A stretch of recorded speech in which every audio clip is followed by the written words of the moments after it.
Je suis très heureux de vous retrouver pour ouvrir avec vous la parole du Seigneur. C'est ce que nous allons faire sans tarder en allant dans l'Évangile selon Matthieu au chapitre 1er et au chapitre 9 et au verset 1er. Chapitre 9 de l'Évangile selon Matthieu et au verset 1er. Et nous lisons ceci. Jésus étant monté dans une barque, traversa la mer et alla dans sa ville. Et voici on lui amena un paralytique couché sur un lit. Jésus, voyant leur foi, dit au paralytique, « Prends courage, mon enfant, tes péchés sont pardonnés. » Sur quoi quelques scribes dirent au-dedans d'eux, « Cet homme blasphème. » Et Jésus, connaissant leurs pensées, dit, « Pourquoi avez-vous de mauvaises pensées dans vos cœurs? Car lequel est le plus facile de dire, « Tes péchés sont pardonnés » ou de dire, « Lève-toi et marche. » Or, afin que vous sachiez que le Fils de l'homme a sur la terre le pouvoir de pardonner les péchés, lève-toi, dit-il au paralytique, prends ton lit et va dans ta maison. Et il se leva et il s'en alla dans sa maison. Amen. Gloire à Dieu. Voilà un texte intéressant, bien sûr, parce que nous voyons un miracle dans lequel le Seigneur signale sa puissance, mais également sa bonté en faveur d'un homme qui est paralytique. Et puis nous voyons également la générosité, la foi d'amis de ce paralytique qui osent amener le Seigneur, amener leur ami devant le Seigneur. Et pour cela, ils doivent surmonter certains obstacles et ils le font. Et par la foi, ils triomphent. C'est un exemple merveilleux pour saisir les promesses de Dieu qui nous sont acquises déjà en Jésus. Il faut les saisir. Mais peut-être avez-vous retenu un détail, et c'est sur ce détail que je voudrais que nous puissions méditer ensemble.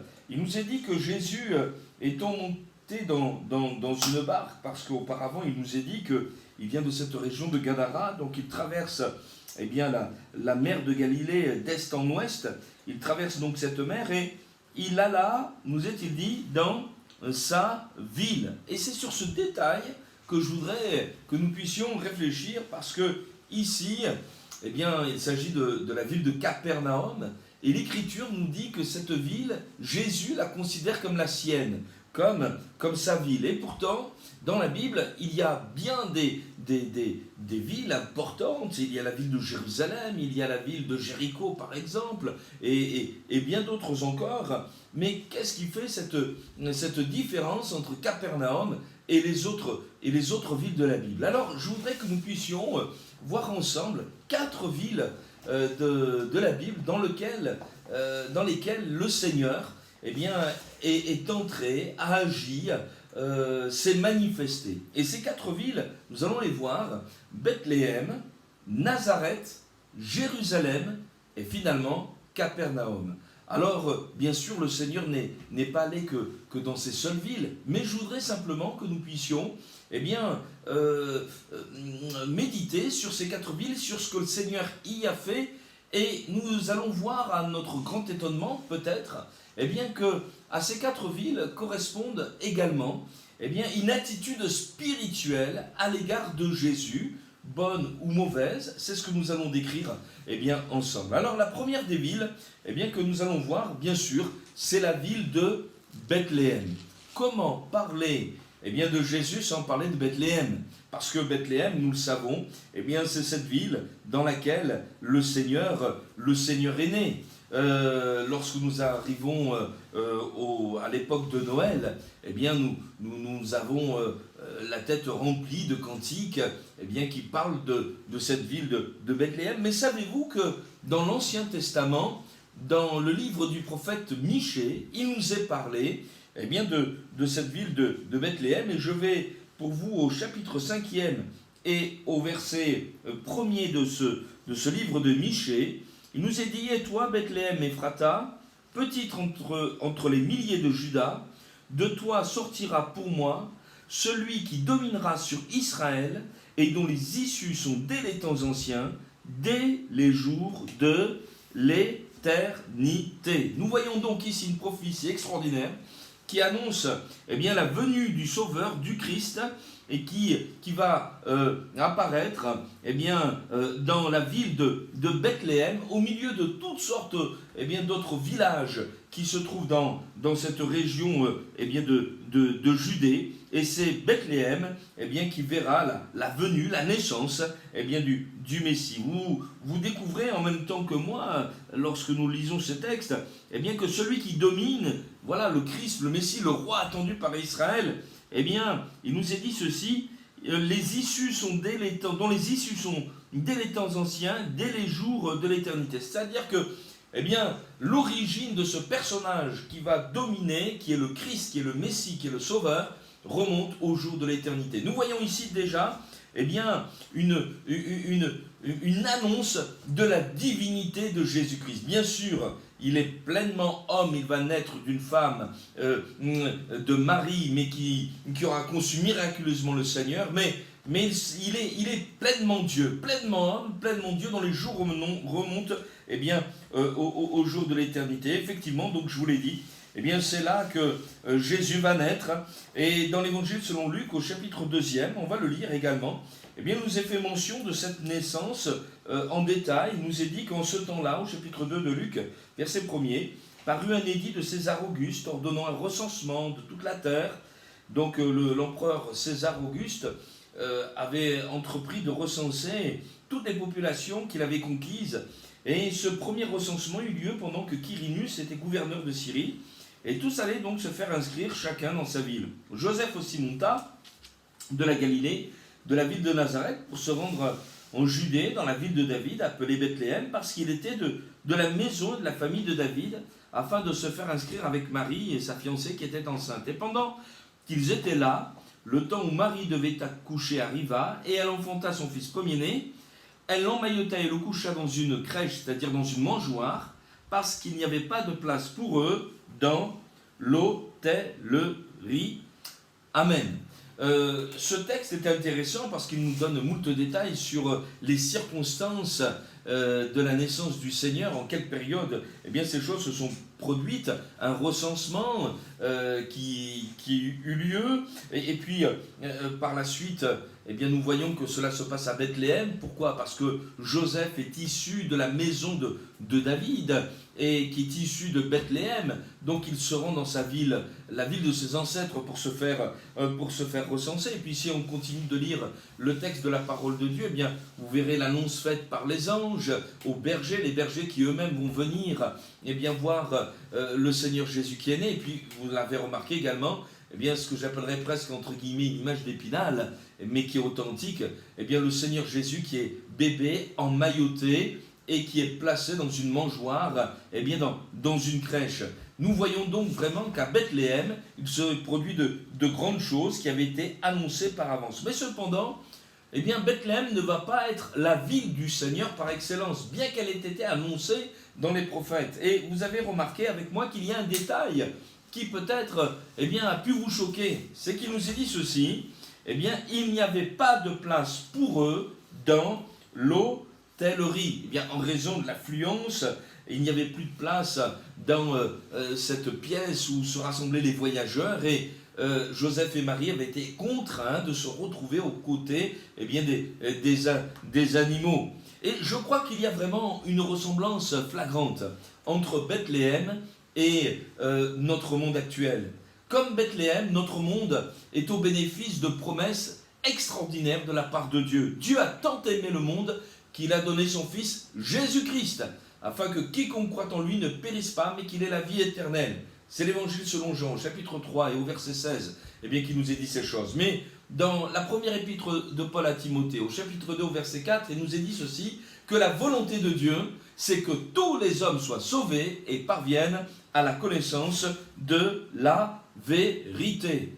Et de la même manière que Bethléem, qui était promise à un avenir glorieux en raison de l'événement extraordinaire qui s'est passé à cette époque dans ses murs, le monde lui aussi est appelé à être béni par Dieu. Mais à quoi sert-il ? Et je vous pose la question, à quoi sert-il d'avoir les plus grandes et les plus merveilleuses promesses si lorsque celui qui est venu lorsque celui qui est prêché, lorsque celui qui est annoncé, c'est-à-dire la personne du Seigneur Jésus, eh bien, doit être reçu, à quoi sert-il que nous ayons de si grandes promesses si au moment où on doit le recevoir, eh bien, on dit, mais il n'y a plus de place pour toi dans ma vie. Je te rejette. Alors on ne le dit pas comme ça, mais il n'y a plus de place, il y a trop de monde, je suis trop occupé, je suis trop affairé. Il y a tellement de situations que je dois gérer, Seigneur, et j'ai pas de temps pour toi, j'ai pas de place pour toi. Et nous en arrivons à quelque chose de dramatique.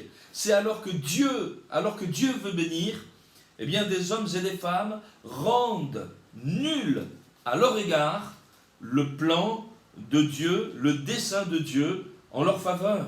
Lorsque le Seigneur Jésus-Christ est venu, parce qu'il n'est pas resté que bébé, mais dans l'exercice intégral de son ministère sur cette terre, eh bien il a été annoncé par un prophète, le prophète Jean-Baptiste, qui appelait à la repentance et se préparait à la venue du Christ.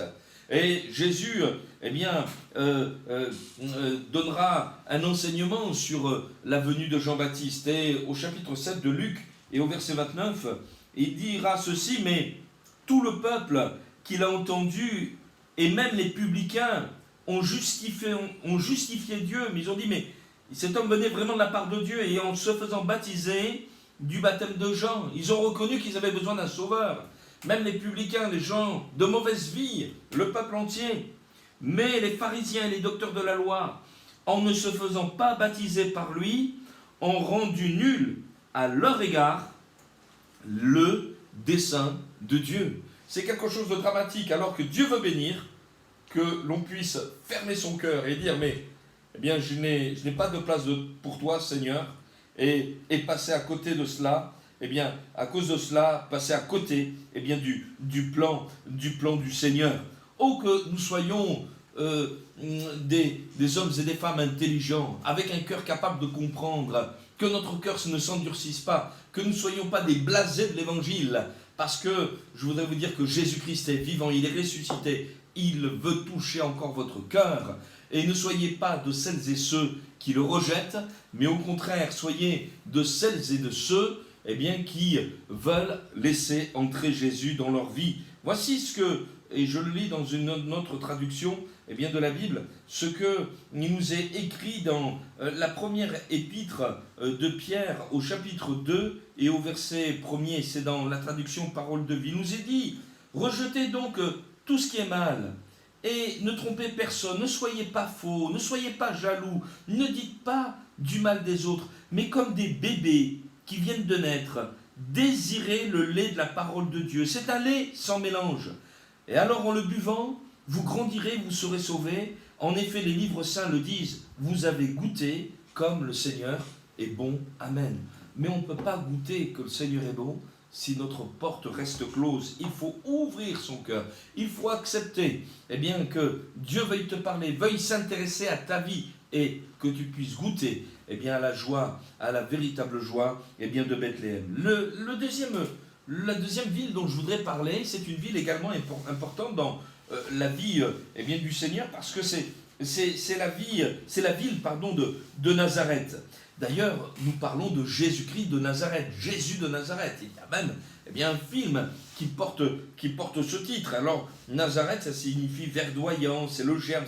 Ça parle de la ville où Jésus a grandi. C'est la ville où Jésus a grandi. Et toujours dans l'évangile selon Luc, au chapitre 2, au verset 52, l'évangile selon Luc est l'évangile qui donne le plus de détails sur l'enfance du Seigneur Jésus.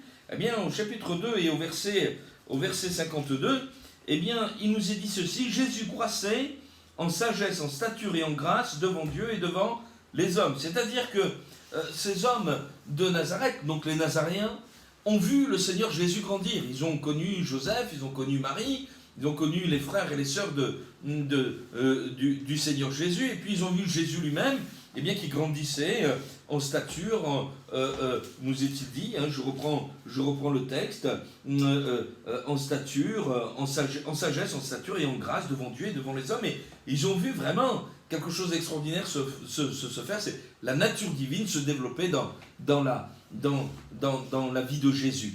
et ils ont pu manifester, découvrir la grâce, c'est-à-dire l'amour, la sagesse, et également la force. Jésus se développait, il n'est pas resté simplement un bébé, un enfant, mais il est devenu un homme. Et pourtant, dans Matthieu au chapitre 4 et au verset 13, nous lisons un texte eh bien, qui est étonnant, parce qu'il nous est dit, alors qu'il avait grandi à Nazareth, eh bien, il quitta Nazareth et vint demeurer à Capernaum. Mais nous retenons ceci, il quitta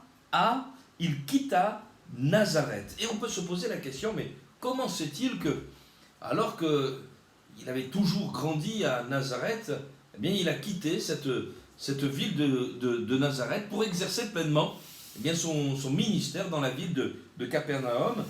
Peut-être certains d'entre nous auraient choisi eh bien, de rester, de demeurer, parce que eh bien, c'est le village, et je sais que certains, eh bien, pour rien au monde, ne quitteraient eh bien, leur village, leur patrie, parce que c'est leur région, c'est là où ils ont grandi, c'est là où ils ont toutes leurs attaches, et pour le Seigneur, ce n'a pas été le cas. Alors on trouve toujours la réponse dans l'Évangile selon Matthieu, eh bien, au chapitre 13e, et au verset 54, je vous le lis, il nous est dit ceci,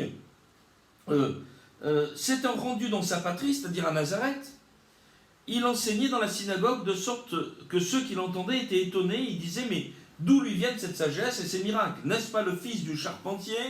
N'est-ce pas Marie qui est sa mère, Jacques, Joseph, Simon et Jude? Ne sont-ils pas ses frères? Et ses sœurs ne sont-elles pas toutes parmi nous? D'où lui viennent donc toutes ces choses? Et il était pour eux une occasion de chute, mais Jésus leur dit, un prophète n'est méprisé que dans sa patrie et dans sa maison, et il ne fit pas beaucoup de miracles dans ce lieu à cause de leur incrédulité. Nous voyons que le Seigneur est en train de nous faire découvrir quelque chose, c'est que dans sa propre localité, dans son propre village, voire même dans sa propre famille, eh bien, on ne croyait pas en lui. L'incrédulité, qu'est-ce que c'est l'incrédulité? L'incrédulité, c'est le refus de croire. C'est le refus volontaire de faire confiance à une personne. Et l'incrédulité, là, s'exerçait, eh bien, à l'égard du Seigneur. Le refus de croire que Jésus était le Christ, c'est-à-dire le Fils de Dieu. Et d'une certaine manière, plusieurs auraient pu dire, mais enfin, on le connaît, et nous expliquer leur réaction. On le connaît, mais c'est le petit Jésus. C'est celui eh bien, que j'ai vu grandir. Et puis je connais ses frères, ses sœurs, Jacques, Jude, voilà, Marie, je la connais bien. Et c'est vrai que Jésus a eu des frères et des sœurs. Marie a eu d'autres enfants après que le Seigneur soit né d'une manière eh bien, miraculeuse. Joseph et Marie eh bien, ont fondé une famille comme tout couple marié eh bien, forme une famille. Et cependant, eh bien, nous voyons là que, alors qu'ils auraient dû le connaître encore davantage, ils ont refusé de croire. Ils ont refusé eh bien, de comprendre que Jésus était le Christ. Et peut-être que certains sont frappés lorsqu'on dit que Jésus c'est le Fils de Dieu. Jésus c'est le Sauveur du monde. Et pourquoi cela? Parce qu'ils se disent, mais moi je pense qu'on a besoin d'être sauvé, oui, d'être transformé, mais Dieu est esprit, on ne peut pas le concevoir, etc. Mais vous savez que Jésus est le Fils de Dieu, mais il se nomme également lui-même eh bien, le Fils de l'homme. Celui qui est pleinement homme. Dieu s'est fait homme. La parole s'est fait chair. Pourquoi? Parce que, eh bien, il devait venir dans un corps de chair. Quelle humiliation pour Dieu de se faire homme, de venir comme un simple homme. Mais pourquoi cela? Et nous allons le voir dans un instant. Eh bien, pour offrir sa vie à la croix, pour mourir pour nos péchés. S'il n'y avait pas eu cette incarnation, si Jésus n'avait pas décidé de se faire homme, mais personne ne serait sauvé. Et cela signifie également une autre chose. C'est que Dieu te connaît. Dieu te connaît dans ton village. Dieu te connaît dans ta famille. Peut-être que toi, tu ne veux pas le reconnaître. Peut-être que toi, comme à Bethléem, tu ne veux pas le laisser rentrer. Mais le Seigneur te connaît de l'intérieur. Dieu est celui qui nous connaît non seulement de l'extérieur, mais bien plus encore, et bien de l'intérieur. Vous savez, dans une famille, il s'en passe, il y a des bonnes choses, parfois il y a des mauvaises choses, parfois il y a des choses qu'on veut cacher, mais Dieu connaît tout, Dieu voit tout, et peut-être que cela faisait honte également à ces Nazaréens, eh bien de dire que Jésus eh bien, était le Sauveur, le Messie, parce que cela mettait en exergue eh bien, certaines contradictions qui étaient là. En réalité, il me semble que, tandis que Dieu s'humilie, tandis que Dieu se fait homme, tandis que Dieu vient jusque toucher les hommes dans leur misère, dans leur péché, les hommes, eh bien, eux s'enorgueillissent. Tandis que Dieu se fait homme, les hommes, eux veulent devenir Dieu, et ils rejettent le salut qu'il leur est offert. Ils voudraient être sauvés, oui, mais ils veulent être sauvés d'une autre manière. Voilà, on veut être sauvé, mais on va être sauvé parce que, eh bien, on le vaut bien, parce qu'on est capable, on va se sauver par nous-mêmes. Et lorsque l'évangile selon Luc au chapitre 4 nous parle, eh bien, de la prédication que le Seigneur Jésus aura dans la synagogue de Nazareth, on va le rejeter. On va même vouloir, eh bien, le faire mourir. Sa propre famille. Oh, que nous puissions dire, Seigneur, je veux rester humble. L'orgueil précède la chute, mais l'humilité précède la gloire. Tu daignes, Seigneur, venir jusque vers moi dans mon Nazareth. Vous savez, l'Écriture nous dit ceci au sujet de Nazareth. Est-ce qu'il peut venir quelque chose de bon de Nazareth? Nazareth n'avait pas forcément bonne réputation. Le Seigneur veut s'intéresser à ta vie. Si tu le laissais entrer dans ton cœur, peut-être y verra-t-il eh bien, des choses eh bien, qui ne sont pas agréables, des choses peut-être honteuses, des choses eh bien, que tu caches.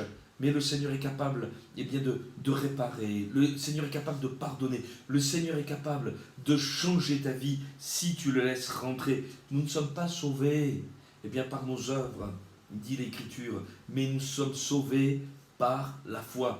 Fais-lui confiance, crois que eh bien, Dieu vient jusqu'à toi et que Jésus veut entrer dans ta vie. La troisième ville dont je voudrais parler, c'est la ville de Jérusalem.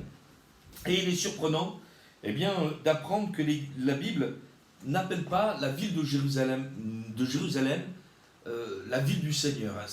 Elle n'est pas, les évangiles ne disent pas que eh bien, Jésus a dit de cette ville, c'est sa ville. Et pourtant, c'est la ville où Jésus a tout accompli.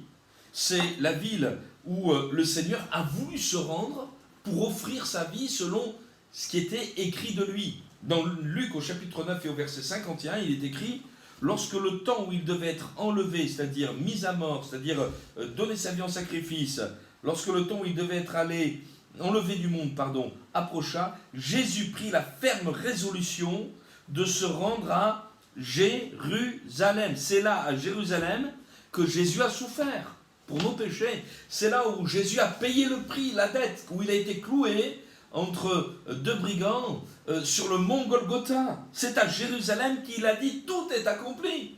C'est à Jérusalem qu'il a pu intercéder en faveur des coupables, en disant: Père, pardonne-leur, car ils ne savent pas ce qu'ils font. C'est là où le Seigneur Jésus a manifesté également ce qu'il est, cette divinité. C'est là qu'il a été jugé. Mais c'est là aussi où il est ressuscité d'entre les morts, où il est apparu. Et c'est quelque chose eh bien, de glorieux. C'est là où le Seigneur Jésus a été accueilli une semaine avant la croix par une foule en liesse, eh bien, qui criait sur son passage: Hosanna au fils de David, Hosanna à celui qui vient au nom du Seigneur. Et ils jetaient leurs vêtements et des palmes, eh bien des branches de palmiers sur le passage. Ils adoraient le Seigneur eh bien, en haute voix, tandis que celui-ci passait dans les rues de Jérusalem, eh bien, montait sur le petit d'une ânesse, sur un ânon, accomplissant par là également une prophétie qui se trouve dans le livre de Zacharie. Que s'est-il passé pour que Jérusalem ne devienne pas eh bien, la ville du Seigneur Jésus? Eh bien, le jour de la crucifixion, cette même foule qui criait « Hosanna au fils de David », eh bien, se tenait devant le tribunal de Ponce Pilate pour eh bien, lancer toute sa haine. Crucifie-le. Le Seigneur trouvera des moqueries, le Seigneur trouvera eh bien, toutes sortes de vexations, le Seigneur trouvera toutes sortes d'humiliations dans le peuple même de Jérusalem. Alors certains, c'est vrai, eh bien, seront touchés de compassion des femmes, etc. Mais nous voyons que dans cette ville de Jérusalem, alors que Jésus donne sa vie, alors que Jésus accomplit le plan de salut pour notre humanité, pour chacun d'entre nous, afin que nous soyons sauvés. C'est à Jérusalem encore qu'il dira à ce brigand, eh bien aujourd'hui je te le dis, tu seras avec moi dans le paradis. Eh bien c'est à Jérusalem aussi qu'on l'a rejeté. Alors la question qu'on peut se poser, eh bien c'est certainement celle-ci, mais pourquoi est-ce qu'il a été rejeté? Eh bien, il me semble, et je crois que l'Écriture répond à cela au travers de ce texte dans Jean chapitre 12 et au verset 43.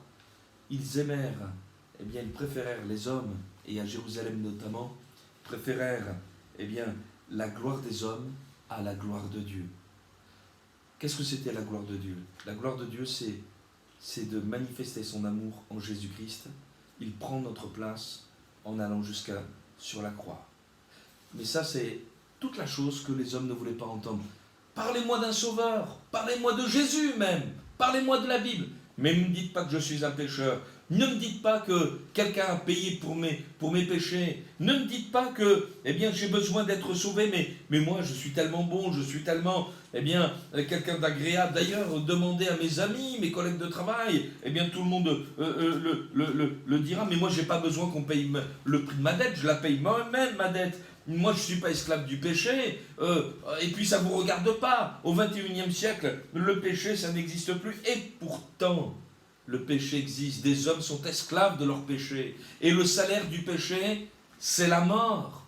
Mais le don gratuit de Dieu, c'est la vie éternelle en Jésus-Christ. Le seul moyen de briser le règne du péché, de briser les pièges du diable, le règne de Satan dans ta vie, c'est de faire appel à celui qui a triomphé pleinement du péché, de la mort, du diable, en donnant sa vie à la croix du Calvaire. Il est mort, bien plus, il est ressuscité. Alléluia.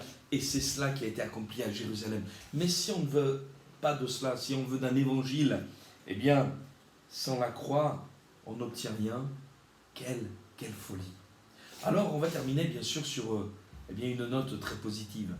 Parce que Capernaum est la ville du Seigneur. Et vous avez remarqué comment dans cette ville, même s'il y a eu des obstacles, des gens qui ne voulaient pas croire, eh bien il y a 4 personnages qui ont pris leur ami paralysé. Allez, t'inquiète pas, c'est pas pour nous un problème, on veut t'y amener devant le Seigneur Jésus. Ah, il n'y a plus de place pour passer dans la maison. Tiens, Jésus est reçu à Capernaum. Il est tellement bien reçu que tout le monde veut être là où il se trouve. Et puis alors, il n'y a plus de place. Alors on va passer par le toit et on fait descendre le paralytique. Eh bien par le toit. Et puis ça pose pas de problème. Lorsque Jésus dit, mais mon enfant, tes péchés sont pardonnés. Ah oui, bien sûr, mes péchés sont pardonnés. Gloire à Dieu. Mais j'accepte le pardon de mes péchés. Et puis allez, lève-toi et marche. Le miracle est là, mais on voit l'évangile se manifester. On voit la gloire de Dieu, eh bien, être manifestée dans cette ville de Capernaum. Et pourtant Capernaum, peut-être vous connaissez l'expression, ta chambre c'est un véritable Capharnaüm. Un Capharnaüm, qu'est-ce que c'est? Eh bien c'est un lieu, c'est un endroit eh bien, en perpétuel désordre, avec des objets qui ne devraient pas s'y trouver. Eh bien, Capernaum c'est un Capharnaüm. Voilà. Il y a toutes sortes de situations cassées, des gens qui devraient jamais être là. On y voit des aveugles, des lépreux, on y voit des publicains, des démoniaques dans des synagogues. On y voit des femmes de mauvaise vie chez des pharisiens, des extrémistes religieux. On y voit eh bien, des pêcheurs, marins-pêcheurs qui vont devenir des disciples de Jésus-Christ. On y voit des païens, des Romains, un centenier romain qui vient auprès du Seigneur, qui bâtit une synagogue, etc. Bref, on voit des enfants qui circulent avec des parents qui veulent que les enfants soient bénis par le Seigneur Jésus. On voit de tout à Capernaum. C'est un Capharnaüm, mais c'est une ville de désordre. Et peut-être que c'est le désordre dans lequel tu es. Ton cœur est troublé dans cette actualité avec ce coronavirus et tout ce qui s'ensuit. Il y a tellement de désordre dans ta tête, plus rien n'est à sa place. Mais il y a quelque chose de merveilleux dans cette ville de Capharnaüm. Eh bien, c'est là où Dieu va agir. C'est une ville qui, malgré les apparences de désordre, elle va accepter Jésus. Parce que Jésus les aime tels qu'ils sont. Il ne les rejette pas, il ne leur demande pas de changer avant de le recevoir. mais c'est lui qui va effectuer la transformation. C'est lui qui va opérer le changement. Et voici ce que, dans l'évangile selon Luc, au chapitre 22, il nous est dit ce que Jésus fait à Capernaum. Les aveugles voient, les boîtes marchent, les lépreux sont purifiés, les sourds entendent, les morts ressuscitent, la bonne nouvelle est annoncée aux pauvres. C'est extraordinaire. Et je prie pour que chacune de nos vies, si elle est un Capernaum, accepte Jésus-Christ pour qu'il étende toute sa compassion, toute sa grâce, tout son amour, sur nous. Pourquoi je dis cela? Parce que Capernaum, ça signifie couverture de compassion. Il y a dans le mot caper, ce mot qui signifie couverture, recouvrir, et qui signifie expiation. Il y a la pensée d'écarter la colère, d'expier le péché. Et c'est vraiment exactement ce que le Seigneur veut faire dans nos vies. Soyons de celles et ceux qui veulent dire de tout leur cœur, celui qui a été promis, celui qui est né à Bethléem, je veux lui dire, Seigneur, il y a de la place pour toi dans mon cœur. J'en ai vraiment besoin. Je ne veux pas combler mon cœur par des choses qui ne me remplissent pas et qui me laissent le cœur encore plus vide qu'avant. Seigneur, j'ai besoin de toi. Viens prendre toute la place. Que nous puissions dire, mais oui, celui qui existe de toute éternité, il s'est fait homme. Dieu est venu jusqu'à moi. Et moi, je ne peux pas monter jusqu'à lui. Et comme à Nazareth, je veux comprendre que c'est Dieu qui vient jusqu'à moi. Il est Jésus de Nazareth. Jésus né à Bethléem, Jésus de Nazareth. Et puis il a donné sa vie pour moi à Jérusalem. Jérusalem, ça signifie fondement de la paix. Il ne peut pas y avoir de paix si ma dette n'est pas payée. Je ne peux pas avoir la paix avec Dieu. Je ne peux pas avoir l'assurance du salut. S'il n'y a pas le sacrifice parfait qui a été accompli, il a été fait à Jérusalem. Seigneur, je veux dire Hosanna au fils de David. Et je veux te dire merci pour la croix. Merci parce que là, tu as tout accompli pour moi à la croix du Calvaire. Et puis, je termine et c'est ma conclusion. Oui, Seigneur, étends ta main sur moi. Expie mes péchés. Pardonne-moi personnellement. Ma vie, c'est un Capharnaüm. C'est un désordre sans nom. Je suis dans une situation de péché. Je suis dans un désordre personnel. Je n'arrive plus à m'en sortir. Pose ta main, Seigneur. Et comme pour ce paralytique, tu rétablis tout. Vous avez remarqué ce paralytique? Il était guéri. Celui dont nous avons lu l'histoire en introduction. Il est retourné chez lui, mais avec son manteau sous le bras, et heureux d'avoir rencontré le Seigneur Jésus. Que le Seigneur vous bénisse, et qu'en l'acceptant, votre vie puisse reprendre une bonne marche, une marche à la lumière, une marche dans la vérité, une marche bénie dans le nom précieux de Jésus. Croyez-le, acceptez-le comme votre sauveur. Que le nom du Seigneur soit béni. À très bientôt.